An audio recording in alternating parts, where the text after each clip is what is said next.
বাংলাদেশ ভারত সীমান্ত যেন এক দুঃসহ মৃত্যুর প্রহর গুনছে প্রতিনিয়ত। আইন ও সালিশ কেন্দ্রের সর্বশেষ তথ্য বলছে, গত 5 বছরে বিএসএফ এর গুলিতে প্রাণ গেছে অন্তত 151 বাংলাদেশির। এর মধ্যে রংপুর বিভাগেই ঘটেছে 40% বেশি হত্যাকাণ্ড।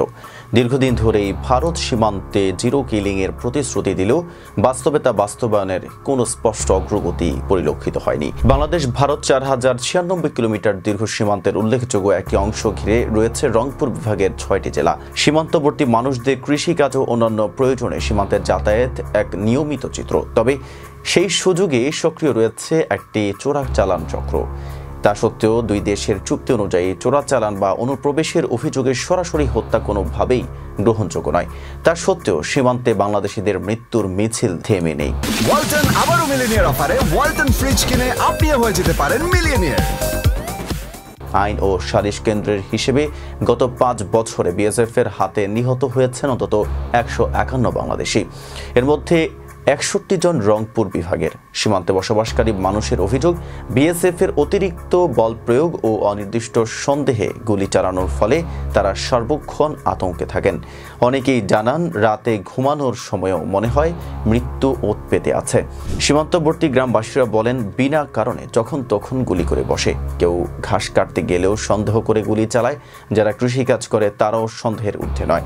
রংপুর বিভাগের মধ্যে সবচেয়ে বেশি হত্যাকাণ্ড ঘটেছে লালমনিরহাট জেলায়।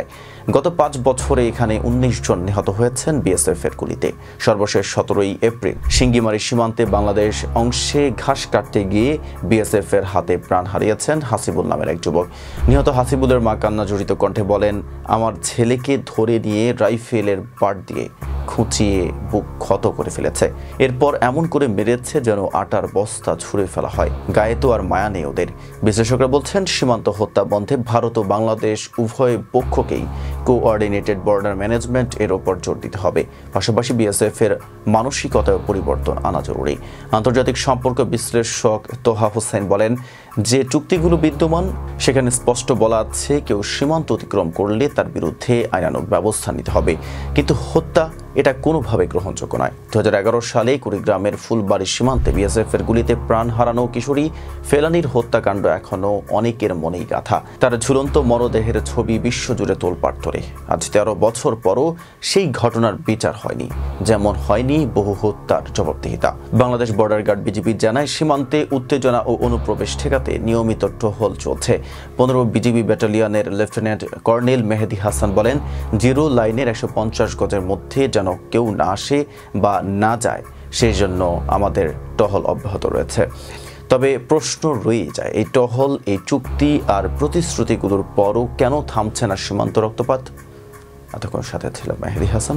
ফেজ দ্য পিপলের সাথে থাকার জন্য ধন্যবাদ। ওয়ালটন আবারও মিলিয়নিয়ার অফারে ওয়ালটন ফ্রিজ কিনে আপনিও হয়ে যেতে পারেন মিলিয়নিয়ার।